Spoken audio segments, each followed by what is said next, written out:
Next chapter में फिर हम लोग आगे बढ़ते हैं and next chapter is capacitors. ठीक है। अच्छा देखो, कैपेसिटर हम किसको बोल रहे हैं, तो सिंपली कोई भी कंडक्टर है, कोई भी कंडक्टर है विच कैन स्टोर चार्ज, तो कंडक्टर कैन स्टोर चार्ज, तो every conductor is a capacitor. एक जनरल वर्ड बोले तो every conductor is a capacitor. जो भी चार्ज स्टोरिंग कैपेसिटी होगी उसको हम लोग कैपेसिटेंस के नाम से जानते हैं। तुम इसको बिल्कुल एक रफ आइडिया ऐसे समझ सकते हो, जैसे कोई भी वेसल है, भाई जैसे कोई भी वेसल है, कोई बाल्टी है, मग है, तो उस बाल्टी की कुछ कैपेसिटी है, कैपेसिटी टू स्टोर वाटर। तो लेट से उसकी कैपेसिटी का जो स्टोरेज है वो है 15 लीटर्स। अब ये तुम बताओ कि जैसे कोई 15 लीटर्स का एक बाल्टी है और हम उसके ऊपर उसके अंदर वाटर डालते जा रहे हैं, डालते जा रहे हैं, तो आफ्टर 15 लीटर्स क्या होगा अगर हम और वाटर डालेंगे तो? क्यों भाई? ओवरफ्लो। ओवरफ्लो होगा। तो देखो, जिस तरह का ओवरफ्लो, वाटर का ओवरफ्लो उस बाल्टी में से होगा, सेम सिमिलर टाइप का ओवरफ्लो कंडक्टर में भी होगा। कंडक्टर में क्या होता है कि कंडक्टर को अगर हम चार्ज देते जा रहे हैं तो क्या होगा कि कंडक्टर के जस्ट आउटसाइड, जैसे मान लेते हैं कोई भी रफली कोई भी कंडक्टर है, तो कंडक्टर को अगर हम चार्ज देते जाएंगे तो वो चार्ज उसके सरफेस पे आता जाएगा। क्यों भाई? अब एक तरह से ये जो कंडक्टर है ये अगर रखा हुआ है किसमें, एयर में, तो क्या होगा कंडक्टर के जस्ट आउटसाइड क्या जो इलेक्ट्रिक फील्ड होगा, उस इलेक्ट्रिक फील्ड की वैल्यू होती है सिग्मा अपॉन एप्सिलॉन नॉट। मालूम है ये बात? तो अगर हम इसके ऊपर चार्ज बढ़ाते जाएंगे तो क्या होगा, इलेक्ट्रिक फील्ड बढ़ेगा। और जब ये इलेक्ट्रिक फील्ड एयर के ब्रेकडाउन के बराबर हो जाएगा तो क्या होगा कि उस पॉइंट से चार्ज जो है एटमॉस्फेयर में डिसिपेट होने लगेगा, जिसको हम लोग कोरोना डिस्चार्ज भी बोलते हैं, dielectric breakdown of air molecules. मतलब जहां पे ये जो पी पॉइंट है, इसके पास वाले जो एयर मॉलिक्यूल्स हैं, वहां पे उन एयर मॉलिक्यूल्स के लिए, वैसे तो एयर नॉन कंडक्टिंग है, लेकिन इतना स्ट्रॉन्ग इलेक्ट्रिक फील्ड लगा दिया है जिससे उसमें पॉजिटिव और निगेटिव अलग हो गए और वो एयर आयोनाइज हो गई। जैसे तुम एयर में कहीं भी वायर वगैरह होते हैं, नेकेड वायर, तो तुम उसमें स्पार्किंग देखते हो ना, तो वो स्पार्किंग जो है वो basically dielectric breakdown of air है। तो कोई भी कैपेसिटर है जिस मीडियम में रखा हुआ है, उस मीडियम का जो डाइलेक्ट्रिक ब्रेकडाउन है वो डिसाइड करेगा कि उस कैपेसिटर के ऊपर कितना चार्ज आ सकता है। ठीक है ना? जिस तरह से मैंने एग्जांपल लिया कि कोई बाल्टी है तो उसका जो कैपेसिटी है वो किस पे डिपेंड करेगा, तो उसके डायमेंशंस पे डिपेंड करेगा।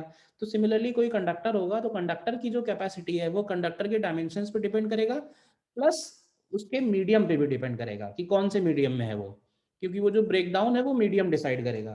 तो कैपेसिटर में हम सिंपली ये बोलते हैं कि जो charge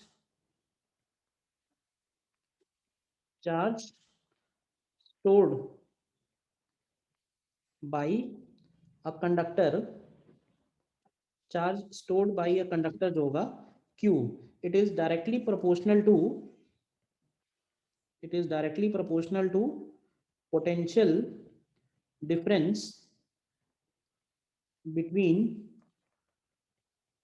points where electric field is present। और इसको हम लोग फिलहाल के लिए लिख देते हैं कि Q जो है वो डायरेक्टली प्रोपोर्शनल है VA माइनस VB के। तो यहाँ पे जो प्रोपोर्शनलिटी कांस्टेंट है उसी को हम लोग बोलते हैं कैपेसिटेंस ऑफ अ कंडक्टर। ठीक है ना?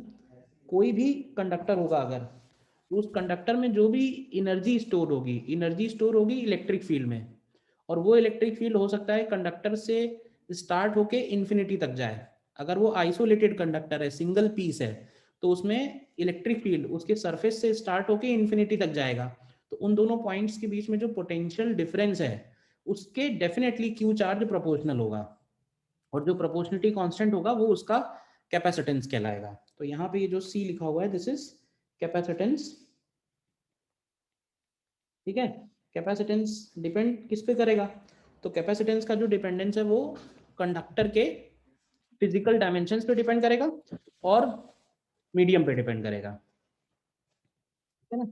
इसका एसआई यूनिट जो है वो फैरेड लिखते हैं हम लोग। ठीक है? नॉर्मली जो है वो कैपेसिटर इस तरह का यूज नहीं होता है, सिंगल कंडक्टर कभी भी कैपेसिटर की तरह यूज नहीं होता है। हम लोग पेयर ऑफ कंडक्टर्स लेते हैं जिससे कि उसकी एनर्जी जो है वो कन्फाइंड हो। तो पहले निकालते हैं एक for an isolated or an isolated conducting sphere or an isolated conducting sphere। ठीक है, तो अगर कोई आइसोलेटेड कंडक्टिंग स्फीयर है, तो अगर हमें इसका कैपेसिटेंस निकालना है, तो देखो सबसे पहले ध्यान से इसको हम जो भी चार्ज देंगे, क्या वो इसके सरफेस पे आ जाएगा? इसमें तो कोई डाउट नहीं, क्यों भाई? और इसका जो भी एनर्जी है, तो बताओगे कि इसका इलेक्ट्रिक फील्ड कहाँ से कहाँ एक्सटेंडेड होगा? इसका जो इलेक्ट्रिक फील्ड होगा वो इसके सरफेस से शुरू होके कहाँ तक जाएगा? तो बोल सकते हैं कि इन्फिनिटी तक जाएगा ये, इसके सरफेस से शुरू होके। तो इसका एनर्जी कहाँ स्टोर्ड है? तो इसका एनर्जी जो है वो इसके सरफेस से लेके इन्फिनिटी तक स्टोर्ड है। तो एक तरह से देखो, इसके सरफेस पे बनेगा पॉइंट ए और इन्फिनिटी पे बनेगा पॉइंट बी। समझना ध्यान से। तो बताओगे कि what is V A minus V B? क्यों भाई? वी ए की वैल्यू लिखेंगे तो बनेगी 1/4 pi epsilon naught into Q upon R, और वी बी की वैल्यू 0 हो जाएगी। तो अगर तुम ध्यान से V A minus V B निकालो, तो V A minus V B आएगा Q upon 4 pi epsilon naught R, और इसको हम लोग लिख देते हैं डेल्टा वी। तो देखो यहाँ से क्यू इक्वल टू क्या आएगा? क्यू इक्वल टू आएगा 4 पाई एप्सिलॉन नॉट आर और इंटू डेल्टा वी। तो ये जो 4 पाई एप्सिलॉन नॉट आर है, तुम ध्यान से देखो किस पे डिपेंड कर रहा है? ये उस कंडक्टर के डायमेंशंस पे डिपेंड कर रहा है और मीडियम पे डिपेंड कर रहा है। तो यही उसका कैपेसिटेंस हो गया। मतलब किसी भी कैपेसिटर का जो चार्ज स्टोरिंग कैपेसिटी होगा, चार्ज स्टोर्ड होगा, that will be proportional to potential difference. Potential difference कौन से दो पॉइंट्स के बीच में? जिनके बीच में इलेक्ट्रिक फील्ड एग्जिस्ट कर रहा है। इस केस में इलेक्ट्रिक फील्ड सरफेस से लेके इन्फिनिटी के बीच में एग्जिस्ट कर रहा है। तो डेफिनेटली वो जो क्यू है वो डेल्टा वी के प्रोपोर्शनल ही आएगा, और जो प्रोपोर्शनलिटी कांस्टेंट होगा वो बनेगा उसका कैपेसिटेंस। बताओ, क्लियर है यहाँ तक? बताओ पहले तो, what is a capacitor? Capacitor is simply a conductor. Any conductor is a capacitor. बोलिए। यहाँ तक कोई डाउट?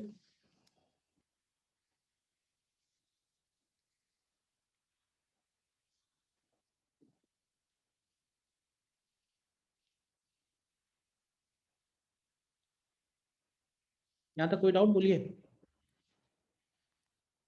एक और इसमें तुम देख लो कि पैरेलल प्लेट कैपेसिटर का कैसे निकाल रहे हैं। पैरेलल प्लेट कैपेसिटर, देखो जनरली जो कैपेसिटर यूज होते हैं उसमें सिंगल कंडक्टर यूज नहीं होता है, उसमें हम लोग मल्टीपल कंडक्टर्स यूज करते हैं, और एक्चुअली नॉर्मली दो प्लेट्स यूज करते हैं। तो जैसे मान लेते हैं कि एक हो गई प्लेट ए, एक हो गई प्लेट बी। इसको हम लोग प्लस क्यू चार्ज देते हैं और इसको हम लोग माइनस क्यू चार्ज देते हैं। क्योंकि है क्या, अगर हम बैटरी से चार्ज करते हैं तो बैटरी क्या करती है? बैटरी एक प्लेट को जितना चार्ज डिलीवर करेगी दूसरे प्लेट से उतना ही चार्ज निकाल लेगी। तो एक पे प्लस क्यू आ जाएगा, एक पे माइनस क्यू आ जाएगा, तभी चार्ज कंजर्वेशन होल्ड करेगा। ऐसी सिचुएशन में क्या होगा कि प्लस चार्ज सारा का सारा इसके राइट साइड वाली सरफेस पे, माइनस चार्ज सारा का सारा इसके लेफ्ट साइड वाली सरफेस पे। तो इसका जो भी इलेक्ट्रिक फील्ड होगा, इसका जो भी इलेक्ट्रिक फील्ड है, तो ध्यान से देखो तो दोनों प्लेट्स के बीच में ही एग्जिस्ट करेगा। ठीक है, तो अगर इसका प्लेट का एरिया हम लोग ए ले लें और इसके प्लेट्स के बीच में सेपरेशन अगर हम लोग डी ले लें, तो बताओगे कि इलेक्ट्रिक फील्ड कितना होगा दोनों प्लेट्स के बीच में? तो भाई इलेक्ट्रिक फील्ड के लिए फॉर्मूला लगेगा Q upon 2A epsilon naught plus charge की वजह से, और Q upon 2A epsilon naught minus charge की वजह से। तो इलेक्ट्रिक फील्ड आ जाएगा Q upon A epsilon naught. Potential difference अगर निकालेंगे V A minus V B, तो पोटेंशियल डिफरेंस की वैल्यू बनेगी E इंटू डी। तो ये आएगा Q into D upon A epsilon naught. और ये वैल्यू अगर हम डेल्टा वी के इक्वल करते हैं तो यहाँ से Q की वैल्यू देखो ध्यान से फिर से आ जाएगी ए एप्सिलॉन नॉट अपॉन डी और इंटू डेल्टा वी। तो ये जो कांस्टेंट आ रहा है यही पैरेलल प्लेट कैपेसिटर का कैपेसिटेंस बन जाएगा। देखो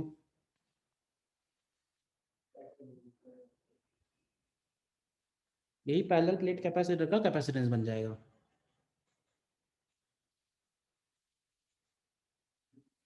ठीक है ना? Yes sir.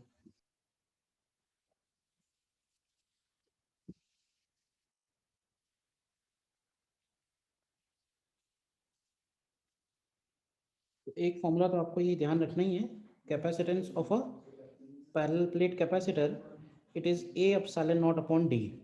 देख लो ध्यान से, अब डायमेंशंस पे डिपेंड कर रहा है और फिजिकल डायमेंशंस पे डिपेंड कर रहा है और दोनों प्लेट्स के बीच के मीडियम पे डिपेंड कर रहा है। ठीक है ना? इसी तरह से एक दो डायरेक्ट फॉर्मूले तुम याद रखो। अगर स्फेरिकल कैपेसिटर है और स्फेरिकल कैपेसिटर, स्फेरिकल कैपेसिटर किसको बोल रहे हैं? जिसमें दो कॉन्सेंट्रिक शेल्स हैं।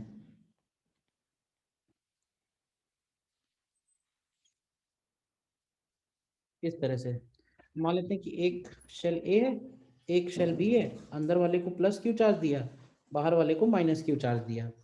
तो इसका जो कैपेसिटेंस आता है this is 4 pi epsilon naught A B upon B minus A. ठीक है? और अगर इसी तरह से सिलेंड्रिकल है और लॉन्ग सिलेंड्रिकल कोएक्सियल शेल्स, तो अगर सिलेंड्रिकल शेल्स दिए हुए हैं तो उनका जो कैपेसिटेंस होगा that is 2 pi epsilon naught L upon L N of B upon A. हालांकि कोई क्वेश्चन अभी तक इन पे पूछा तो नहीं गया, पर ध्यान रखो दो फॉर्मूले ये दो। और निकालने का तरीका वैसे ही है, हम किसी एक कंडक्टर को प्लस चार्ज देंगे, दूसरे कंडक्टर को उतना ही माइनस चार्ज देंगे, और उसके बाद देखेंगे कि दोनों के बीच में जो एनर्जी है उन दोनों का पोटेंशियल डिफरेंस क्या है। तो वो पोटेंशियल डिफरेंस चार्ज के प्रोपोर्शनल आएगा या चार्ज पोटेंशियल डिफरेंस के प्रोपोर्शनल आएगा। जो प्रोपोर्शनलिटी कांस्टेंट है वो उनका कैपेसिटेंस बन जाएगा बस।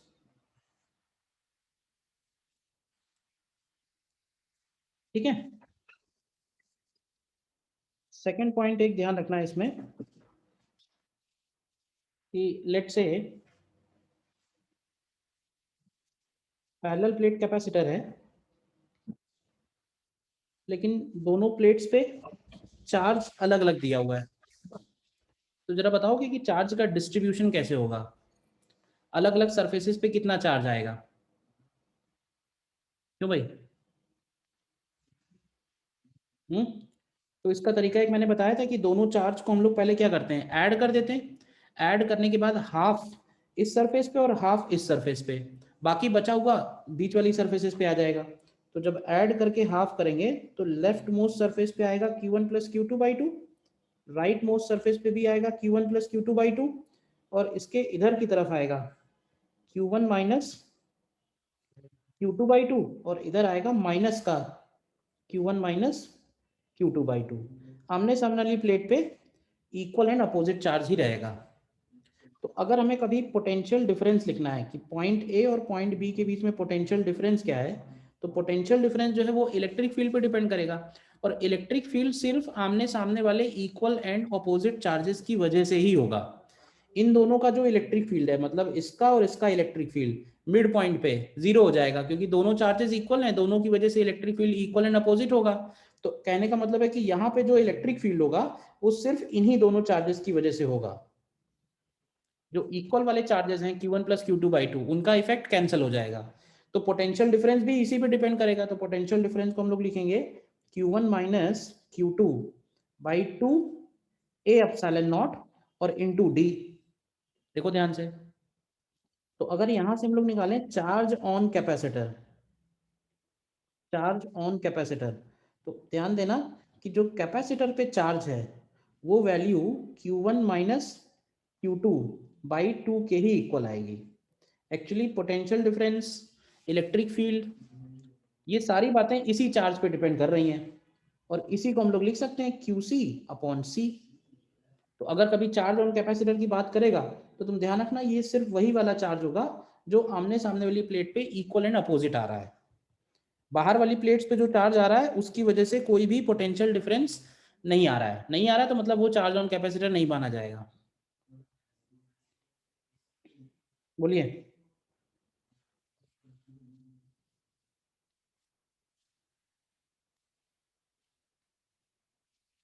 बताइए। Yes sir.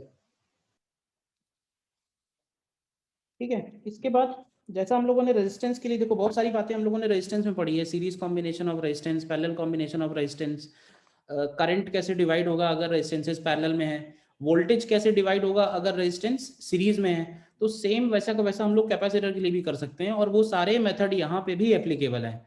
तो वो सारे मेथड हमको दोबारा पढ़ने की जरूरत नहीं है, हाँ क्वेश्चन आएंगे तो उन क्वेश्चन को अटेम्प्ट करना है। तो सीरीज पैरेलल में एक दो बातें जो ध्यान रखने वाली हैं वो मैं नोट करा देता हूँ। Series parallel combination of capacitors, series parallel combination of capacitors. तो सपोज अगर कैपेसिटर्स सीरीज में है तो कैपेसिटर्स का सिंबल कुछ इस तरह से है। दोनों प्लेट्स पैरेलल बना देते हैं कई बार, और कई बार एक प्लेट को थोड़ा कर्व्ड बना देते हैं। तो ये पॉइंट ए हो गया, ये पॉइंट बी हो गया, C1 हो गया, C2 हो गया। अब देखो अगर सीरीज में है तो चार्ज दोनों पे सेम रहेगा। ध्यान से समझना, एक प्लेट पे जितना पॉजिटिव चार्ज आएगा दूसरी प्लेट से उतना ही पॉजिटिव चार्ज निकल जाएगा, जिसकी वजह से एक प्लेट पे प्लस क्यू और एक प्लेट पे माइनस क्यू। ऐसे ही दूसरे कैपेसिटर के लिए एक प्लेट पे प्लस क्यू, एक प्लेट पे माइनस क्यू। तो जरा बताओगे कि सीरीज में वोल्टेज जो आएगा दोनों कैपेसिटर्स के अक्रॉस, उनका रेशियो क्या आएगा? क्यों भाई, V1 क्या होगा, V2 क्या होगा? तो तुम देखो ध्यान से, V1 की वैल्यू बनेगी Q/C1 और V2 की वैल्यू बनेगी Q/C2। तो V1:V2 की वैल्यू क्या 1/C1:1/C2 होगी? तो ये बात ध्यान रखनी है कि सीरीज में वोल्टेज का डिवीजन कैसे होगा, चार्ज तो दोनों में सेम रहेगा, ठीक है। और सीरीज में इक्विवेलेंट कैपेसिटेंस अगर निकालना है तो it is 1/C1 plus 1/C2, 1/C1 plus 1/C2।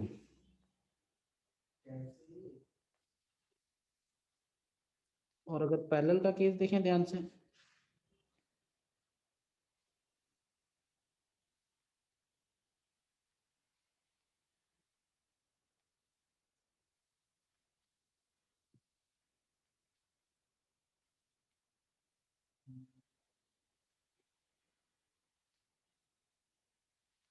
ये हो गया C1, ये हो गया C2। तो ऑब्वियसली पैरेलल में वोल्टेज तो सेम ही रहेगा, चार्ज का जो डिवीजन है, तो लेट से इधर जाएगा Q1, इधर जाएगा Q2। तो इसके इस प्लेट पे प्लस Q1 माइनस Q1, इस प्लेट पे plus Q2 and minus Q2। तो बताओगे Q1 Q2 का डिवीजन कैसे होगा? तो यहाँ बोल सकते हैं ना कि पैरेलल में वोल्टेज सेम रहेगा, तो Q1/C1 is equal to Q2/C2। तो यहाँ से आपको मिलेगा Q1:Q2 is equal to C1:C2। तो ये बात यहाँ ध्यान रखनी है कि पैरेलल में चार्ज जब भी डिवाइड करेंगे तो कैपेसिटेंस के रेशियो में ही डिवाइड होगा और वोल्टेज सेम रहेगा, ठीक है ना। सी इक्विवेलेंट की वैल्यू पैरेलल में C1 प्लस C2 बनेगी। तो रेजिस्टेंस से तुम ध्यान से देखो, तो रेजिस्टेंस से फॉर्मूले सारे के सारे पलट जाएंगे। रेजिस्टेंस के लिए जो फॉर्मूले हैं इक्विवेलेंट वाले, और कैपेसिटर के लिए जो है वो जस्ट अपोजिट है। और ऐसा इसलिए है क्योंकि रेजिस्टेंस में हम लोग वोल्टेज को लिखते हैं IR, समझना, तो वोल्टेज R के प्रोपोर्शनल होता है। कैपेसिटर में हम लोग वोल्टेज को लिखते हैं Q/C, तो जो वोल्टेज है वो 1/C के प्रोपोर्शनल होता है। तो रेजिस्टेंस का कोई भी फॉर्मूला अगर तुम्हें कैपेसिटर में कन्वर्ट करना है तो तुम्हें ध्यान रखना है कि हमें R को रिप्लेस करना है 1/C से। बताओ, ध्यान में क्या इतना बात? बोलिए। Yes sir.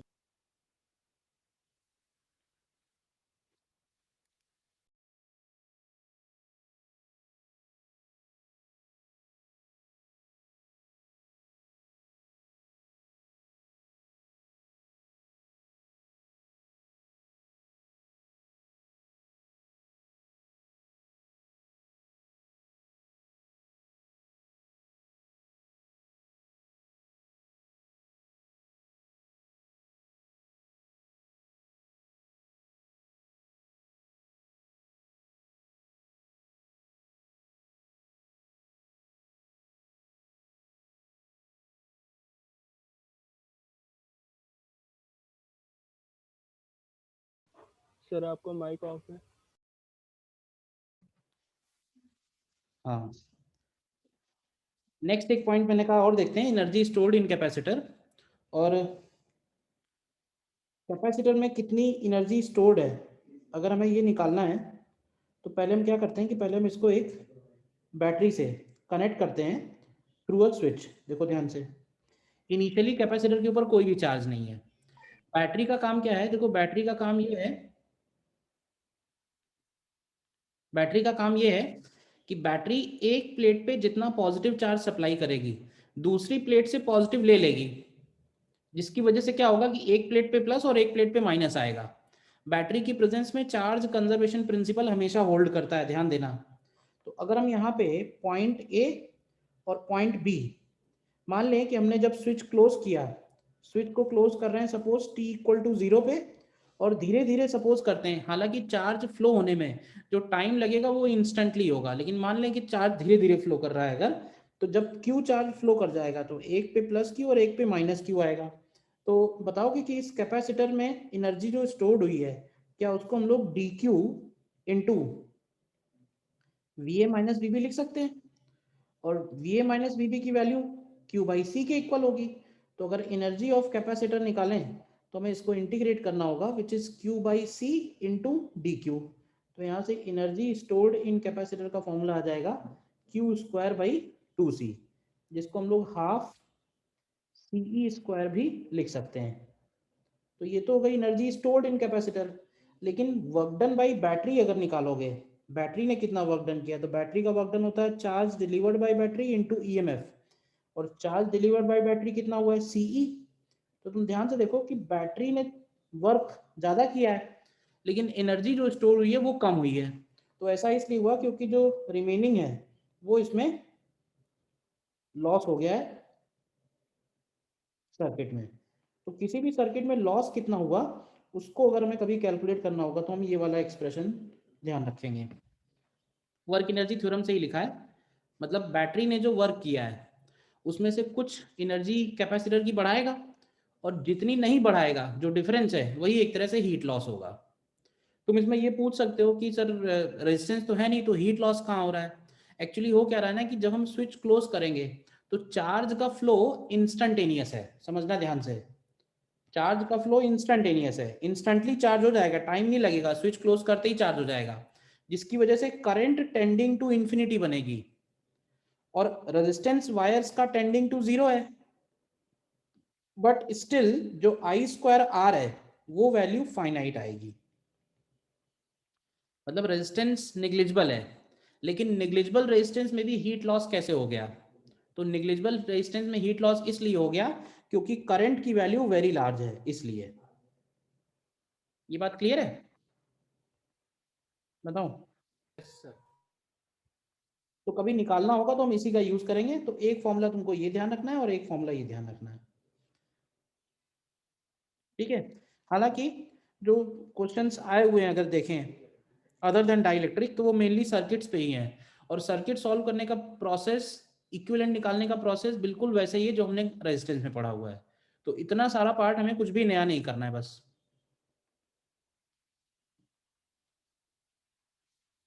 बोलिए, देखो इसमें कुछ क्वेश्चंस कर लेते हैं, डीबीपी से ही कर लेते हैं क्वेश्चंस।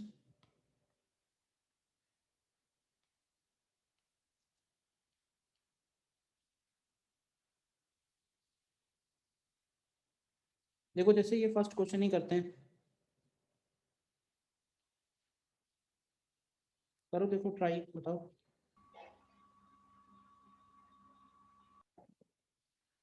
देखो ट्राई करो। देखो मैंने एक बात बोली थी कि मेटल वायर से जो भी पॉइंट्स जुड़े होंगे वो सेम पोटेंशियल पे होंगे। हम्म। तो ये पॉइंट तो जैसे सपोज बी हो गया, इस पॉइंट को अगर हम सी ले लें तो ये भी देखो ध्यान से सी है, ये भी सी है, ये भी सी है, और ये भी सी है नहीं है। और इस पॉइंट को कोई और पॉइंट ले लो, लेट से ये पॉइंट डी है। तो अब इसको ध्यान से देखो, तो सी और डी के बीच में जितने भी सी और डी के बीच में जितने भी कैपेसिटर हैं वो पैरेलल में हो गए। तो ध्यान से चेक करो, तो ये कैपेसिटर और ये कैपेसिटर, ये तीनों कैपेसिटर सी और डी के बीच में ही जुड़े हैं, तो ये तीनों पैरेलल में हो गए। तो इन तीनों का पैरेलल कॉम्बिनेशन निकाल लो, तो 5 + 5 + 2, तो ये आ जाएगा 10 माइक्रोफैरेड। उसके बाद बी और सी के बीच में जो जुड़े हुए हैं वो पैरेलल में हो गए, तो ये दोनों पैरेलल में हो गए। और उसके बाद ए डी सी बी, ये तीनों एक लाइन में आएंगे, तो फिर फाइनली सीरीज में कर देना। बताओ, तो 1/c इक्विवेलेंट की वैल्यू हो जाएगी 1/6 प्लस, अब ये 5 5 12 2 12 हो गया, तो 1/12 प्लस, और ये 4 और 2 ये भी 6 हो गया, तो ये 1/6। तो ये वैल्यू कितनी आ जाती है, ये वैल्यू 5/12 आ जा रही है, तो सी इक्विवेलेंट की वैल्यू 12/5 हो गई। बोलिए, कर लिया ना आसानी से? बताओ, और देखो क्वेश्चन नंबर 8 देखिए,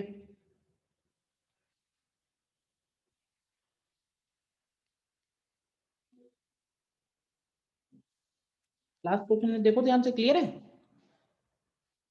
नेक्स्ट देखो क्वेश्चन नंबर 8।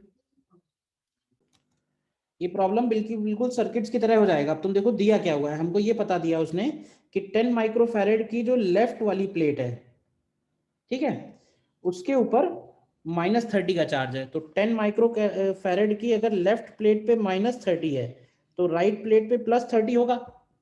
इसका मतलब है कि इसके पास जो चार्ज आया है पॉजिटिव साइड से, वो 30 आया है। अभी बताओ कि अगर इधर से 30 आया है, तो इधर से और इधर से कितना कितना आया होगा। तो तुम 30 को डिवाइड करो 6:4 के रेशियो में, यानी कि 3:2 के रेशियो में। तो 30 को 3:2 में डिवाइड करेंगे तो क्या मिलेगा, तो ऐसे बोल सकते हैं कि इधर से आया होगा 18 माइक्रोकूलम और इधर से आया होगा 12 माइक्रोकूलम। बोलो, और आया होगा मतलब इधर से चल रहा होगा, वैसे ही जैसे करंट के लिए करते हैं। तो इस प्लेट पे +18 होगा, इस प्लेट पे -18, इस प्लेट पे +12 और इस प्लेट पे -12। इसके ऊपर ही बता सकते हैं कि इस प्लेट पे +30, इस प्लेट पे -30। तो तुम देख लो ध्यान से, पूरे सर्किट में तुमको पता चल गया कहाँ पे पूछा हुआ है हमसे। आ जाएगा? बोलिए, ठीक है ना? बाकी सारे कॉन्सेप्ट जो है मेनली उसी तरह लग जाएंगे।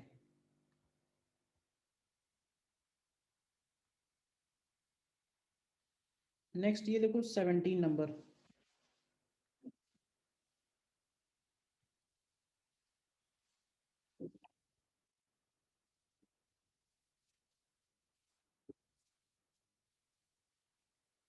देखो,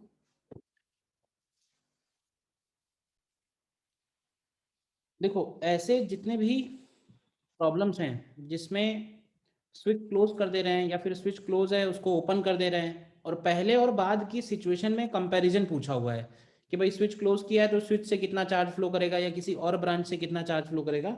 इन क्वेश्चंस में थोड़ी सी सावधानी हमें रखनी है, ठीक है ना, क्योंकि यही समझ लो कि ये कैपेसिटर के सबसे डिफिकल्ट क्वेश्चन में से हैं।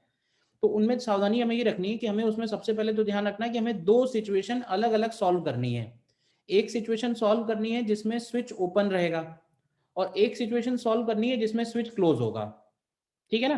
तो सपोज मैं सबसे पहले सॉल्व करता हूं कि अगर स्विच ओपन है, तो स्विच ओपन की कंडीशन में अलग अलग कैपेसिटर्स पे क्या चार्ज होगा निकाला जा सकता है। क्यों भाई? तो देखो सीधे सीधे ऐसे देखो, 10 वोल्ट का बैटरी है, 2 और 3 सीरीज में है, या 3 और 2 सीरीज में है, इंडिपेंडेंटली बैटरी पे लगे हैं, तो बैटरी का वोल्टेज हम 2:3 में डिवाइड करेंगे 3 और 2 में, और 3:2 में डिवाइड करेंगे 2 और 3 में, क्योंकि सीरीज में V1/V2 C1 1/C1:1/C2 होता है, मालूम है ना। तो यहाँ से देख लो, अगर हम इसको डिवाइड करेंगे तो इसके अक्रॉस आएगा 4 वोल्ट, देखना ध्यान से, और इसके अक्रॉस आएगा 6 वोल्ट। इसी तरह से इसके अक्रॉस आएगा 6 वोल्ट और इसके अक्रॉस आएगा 4 वोल्ट। ये मैंने डायरेक्ट लिख दिया, इसमें कोई डाउट? अब इसके हिसाब से इनके ऊपर चार्ज कितना होगा, तो चार्ज निकालने के लिए हम लोग C/V कर सकते हैं, कैपेसिटेंस इंटू पोटेंशियल डिफरेंस। तो इस प्लेट पे +12, इस प्लेट पे -12, देखना इस प्लेट पे भी +12, इस प्लेट पे -12, इस प्लेट पे भी +12, इस प्लेट पे भी -12। अब वो सीरीज में है इसलिए चार्ज सेम है, उसमें क्या दिक्कत है, सीरीज में चार्ज सेम है। तो ये चार्ज हो गया जब स्विच ओपन है। बताओ सबसे पहले, अब ये बताओ कि अगर हम इस स्विच को क्लोज कर देते हैं, तो क्या होगा?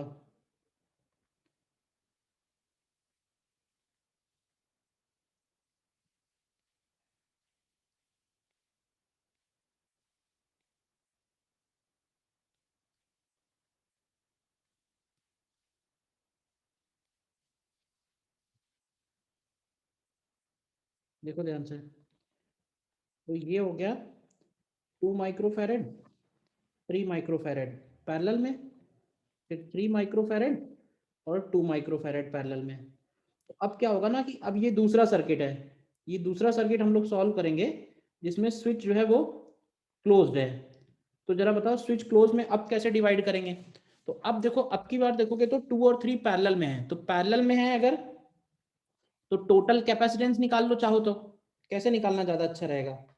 या ऐसे कर लो ना कि इसका कैपेसिटेंस कितना आएगा, 2 और 3 यानी 5 माइक्रोफेरेड, और इसका कैपेसिटेंस भी कितना आएगा, 5 माइक्रोफेरेड।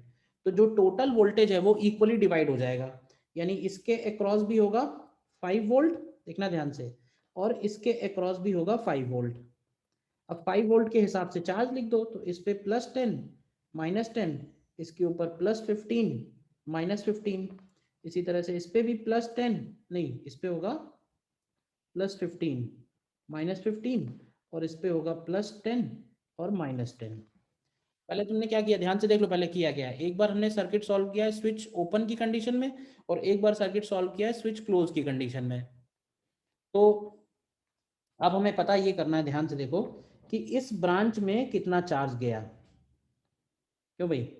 तो अब ऐसे देखो कि जिस ब्रांच में चार्ज पूछा हुआ है वो ब्रांच डायरेक्टली कैपेसिटर की कौन कौन सी प्लेट से जुड़ी हुई है। तो ये जो ब्रांच है तुम ध्यान से देखो, तो इन दोनों प्लेट से जुड़ी हुई है, दिख रही है ये? बताओ पहले, जिस ब्रांच में हमें चार्ज पूछा हुआ है वो ब्रांच डायरेक्टली कौन सी 2 प्लेट से जुड़ी हुई है?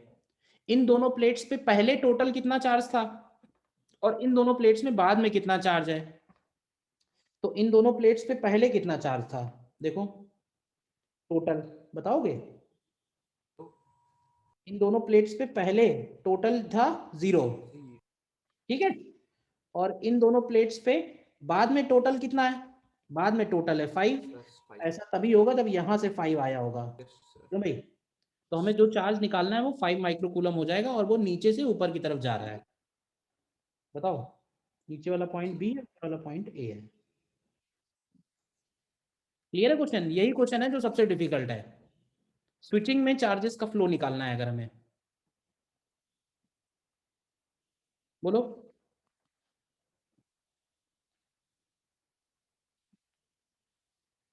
सर चार्ज की डायरेक्शन कैसे डिसाइड करेंगे? चार्ज की डायरेक्शन ऐसे डिसाइड की कि उस पे पहले कितना था, 0 था, बाद में 5 हो गया, तो 5 आया होगा ना।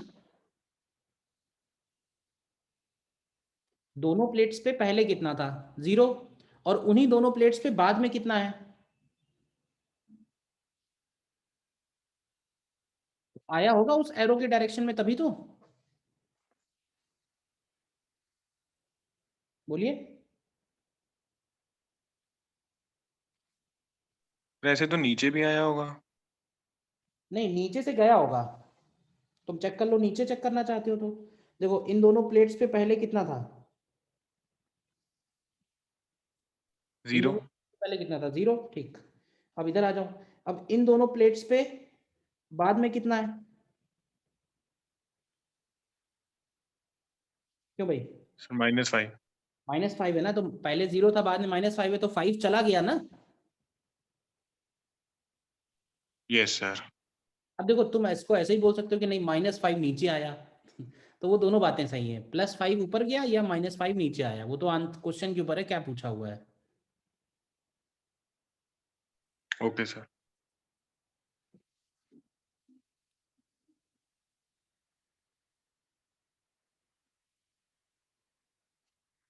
और देखो इसमें एक क्वेश्चन, ये क्वेश्चन नंबर 4,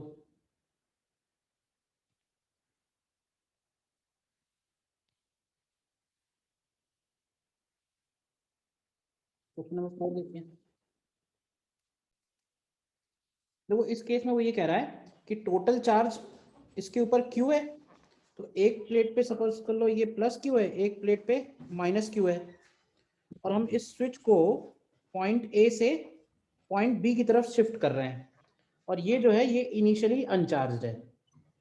क्यों भाई? तो कह रहा है कि कैपेसिटर से कैपेसिटर चार्ज हो रहा है, तो इस प्रोसेस में एनर्जी डिसिपेट कितना हो रही है। तो सबसे पहले तो हमें ये देखना है कि जब हम इसको स्विच करेंगे इधर से इधर, तो 3C के ऊपर कितना चार्ज आएगा। क्यों भाई? 3C के ऊपर कितना चार्ज आएगा? क्यों भाई? बताओगे कैसे निकालेंगे? ये कैपेसिटर C है, ये कैपेसिटर 3C है, बाद में हमने स्विचिंग इधर से इधर कर दी है, तो अब 3C के ऊपर कितना चार्ज आएगा, बताओ कैसे निकालोगे? देखो एक तरीका तो यही है सीधा सीधा, तुम ये बताओ कि ये दोनों कैपेसिटर 0.1 और 0.2 के हिसाब से पैरेलल में है या नहीं है, बताओ। और पहले C के पास टोटल चार्ज क्या था? C के पास टोटल चार्ज था Q, और दोनों पैरेलल में है, तो पैरेलल में जो चार्जेस डिवाइड होंगे सच दैट कि दोनों के अक्रॉस वोल्टेज सेम रहे, तो वो चार्जेस का डिवीजन जो है वो कैपेसिटेंस के रेशियो में होगा। यानी जो पहले पूरा का पूरा Q C के पास था, अब वो C और 3C में डिवाइड हो जाएगा। अब किस रेशियो में डिवाइड होगा ये पता चल जाएगा, क्योंकि दोनों पैरेलल में है। तो पैरेलल में है तो हम सीधे सीधे बोल सकते हैं कि 1:3 में डिवाइड कर देंगे, तो इसके पास बचेगा प्लस Q/4, इसके पास बचेगा प्लस का 3Q/4, और इस प्लेट पे माइनस Q/4, इस प्लेट पे माइनस 3Q/4। अच्छा, अगर हमसे पूछा हो कि 0.1 से कितना चार्ज पास करेगा, बताएगा कोई कितना चार्ज होगा? 0.1 से कितना चार्ज फ्लो करेगा? तो भाई 0.1 से कितना चार्ज फ्लो करेगा? तो 0.1 पहले जहां कनेक्टेड था जिस प्लेट से, उस प्लेट पे पहले कितना चार्ज था? तो उस प्लेट पे पहले 0 था, और उस प्लेट पे बाद में कितना चार्ज है? बाद में 3Q/4 है, तो ये 3Q/4 इधर से ही गया होगा। बताओ। तो इनिशियली एनर्जी कितनी है? इनिशियली एनर्जी कैपेसिटर के पास है, एक ही कैपेसिटर के पास है, तो Q²/2C। फाइनल एनर्जी, तो फाइनल एनर्जी हमें दोनों की ऐड करनी पड़ेगी, तो Q²/2C करना होगा, और प्लस 3Q/4 का स्क्वायर अपॉन 2C, लेकिन C की जगह 3C आ जाएगा। तो ये देख लो टोटल कितना आएगा, और हीट लॉस का मतलब होगा initial energy minus final energy, मतलब जितना एनर्जी कम हो गई वही हीट लॉस है। देखो निकाल दो, ठीक है ना। फाइनल एनर्जी निकालने के लिए हम लोग एक और मेथड लगा सकते थे, हम लोग सीधे सीधे बोल सकते थे कि इनिशियली जो एनर्जी है वो पूरी की पूरी C के पास है, और बाद में जो Q चार्ज है वो C और 3C के पैरेलल कॉम्बिनेशन के पास है। तो C और 3C का पैरेलल कॉम्बिनेशन कितना होगा? 4C हो जाएगा बस। तो ये वैल्यू आ जाएगी Q²/8C। तो ये ऐड करो तो ये भी यही आएगी Q²/8C। सब्ट्रैक्ट करेंगे तो कितना आएगा? ये 3Q²/8C बचेगा। बताओ क्लियर है या नहीं? U फाइनल निकालने का दूसरा मेथड क्लियर है? कैसे निकाला बताओ। सर सेकंड जो ये केस है सर, उसमें कौन सा केस है सर, ये पूछना सही पैरेलल में कैसे होगा बस। पैरेलल में कैसे होगा? अगर हम 0.1 और 0.2 को देखें ध्यान से, तो 0.1 और 2 के हिसाब से नहीं बोल सकते हैं कि दोनों के अक्रॉस वोल्टेज सेम होगा। नहीं सर, टर्मिनल तो हम लोग का ये स्विच और बी था। अरे तो इधर कनेक्ट हो गया तो ये बन गया ना लूप। तो लेकिन इस हिसाब से तो सीरीज में लग रहा है। नहीं नहीं, देखो अगर जैसे है क्या ना, तुम्हारा जो डाउट है वो जेन्युइन है। देखो अगर दो ही हैं तो उनको हम सीरीज में भी बोल सकते हैं, उनको हम पैरेलल नहीं बोल सकते हैं, दो के लिए तो कभी बोल ही नहीं सकते। इसलिए मैंने यहाँ पे 0.1 और 0.2 बनाया। अगर हम 1 और 2 के हिसाब से बात करेंगे तो ये पैरेलल में है। अगर ऐसा होता कि यहाँ कोई बैटरी लगी होती और हम कहते हैं बैटरी से कितना चार्ज निकलेगा, तो जितना चार्ज बैटरी से इसके पास आता उतना ही चार्ज इसके पास भी आता, क्योंकि दोनों सीरीज में है। अब पॉइंट ये है कि हम क्या बोलना चाह रहे हैं, तो हम जिस हिसाब से उसको कमेंट करेंगे उसके हिसाब से उसका कॉन्सेप्ट लगा देंगे। मैंने ये बोला कि पॉइंट 1 और 2 के बीच में पोटेंशियल सेम होगा या नहीं होगा, ये बताओ बस। क्या V1 और V2 अलग अलग होंगे या सेम होंगे, बस इतनी बात बताओ। एक ही लूप है, सेम हो जाएंगे बाद में। सेम है तो मैंने पैरेलल वाली बात बोल दी। दो ही यस हैं, सीरीज में भी है पैरेलल में भी है, बट ये कि तुम्हें बोलना क्या है, बस ये है। यस सर, समझ गए।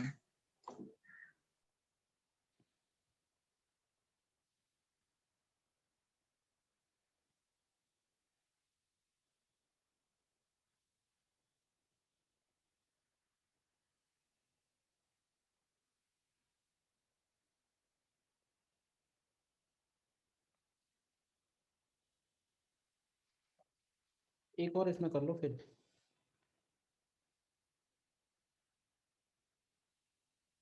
ये देखो 42,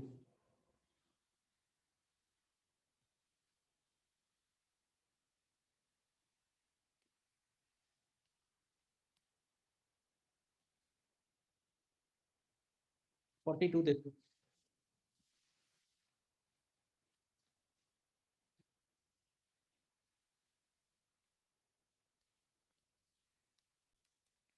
सेम ही क्वेश्चन है और एक लाइन में हो जाएगा। इनिशियल एनर्जी क्या लिखेंगे, तो इनिशियल एनर्जी हम लोग लिखेंगे कि CV0 का उसके ऊपर चार्ज था और वो C कैपेसिटर था, तो इनिशियल एनर्जी थी हाफ CV0²। लेकिन जब हमने उस कैपेसिटर को C/2 के साथ पैरेलल में जोड़ दिया या कनेक्ट कर दिया, अब दो ही कनेक्ट कर रहे हैं तो पैरेलल बोलो सीरीज बोलो, कुछ फर्क नहीं पड़ने वाला है, बट हम मान के चलेंगे कि मान लो पैरेलल है, तो ऐसे बोलेंगे कि सेम चार्ज यानी कि CV0 का चार्ज अब उन दोनों के पैरेलल कॉम्बिनेशन पे डिस्ट्रीब्यूट होगा। तो फाइनल एनर्जी लिखेंगे तो उसको ऐसे लिखेंगे Q²/2C। C की जगह बताएगा कोई क्या लिखना चाहिए, C इक्विवेलेंट कितना आएगा 3C/2। 3/2 बस। तो ये देखो ये कितना बनेगा, क्या ये 1/3 CV0²। तो हीट लॉस क्या हो जाएगा, हीट लॉस हो जाएगा initial energy minus final energy, क्या आएगा, तो ये CV0²/6 आ जाएगा। हो गया, बताओ सर्किट बना के बताने की जरूरत है, ये क्लियर है। एनर्जी जितनी कम हो क्लियर है सर। वही लॉस है, एनर्जी जितनी कम हो गई वही लॉस है। ध्यान रखना कभी भी कैलकुलेशन कर रहे हो तो ये जो हीट है ये कभी भी नेगेटिव नहीं आएगी, हीट तो हमेशा पॉजिटिव ही होगी ना, ये कभी भी नेगेटिव नहीं आएगी।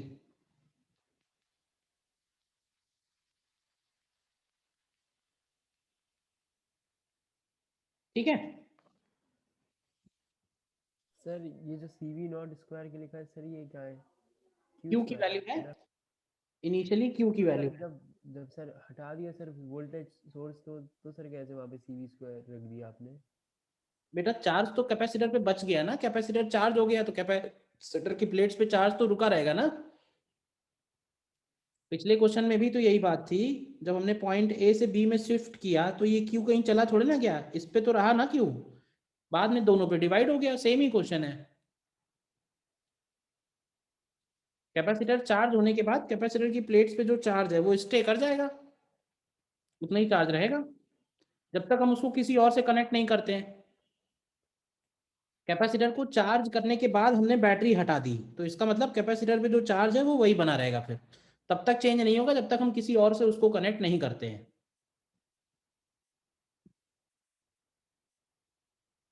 ठीक है, सर फाइनल एनर्जी हम लोग को टोटल चार्ज लिखना होता है जो दोनों कैपेसिटर का मिला के होगा। तो हम दोनों का अलग अलग भी लिख सकते थे, मैंने पिछले क्वेश्चन में दोनों का अलग अलग भी लिखा, और मैंने एक छोटा तरीका ये भी बताया कि हम ये मान सकते हैं कि जो चार्ज इसके ऊपर पहले था अकेले इसी के पास था, बाद में ये चार्ज इन दोनों के पैरेलल कॉम्बिनेशन पे डिस्ट्रीब्यूट हो रहा है, तो डिस्ट्रीब्यूट करने की जरूरत नहीं है, एनर्जी निकालने के लिए हम लोग डायरेक्ट भी निकाल सकते हैं, ये मैंने बताया था। तो मतलब एनर्जी अब हम लोग को कहीं और भी निकालनी होगी तो हम लोग टोटल चार्ज ले सकते हैं हाँ दोनों टोटल कैपेसिटर का। कैपेसिटेंस इक्विवेलेंट निकाल लो, ठीक है ना, बस ये ध्यान रखना सही से। वेल जो जो काम करने हैं वो बहुत सावधानी से करने हैं, बाकी तो ऐसे कर सकते हो, डायरेक्ट एनर्जी आ जाएगी, लॉस आ जाएगा।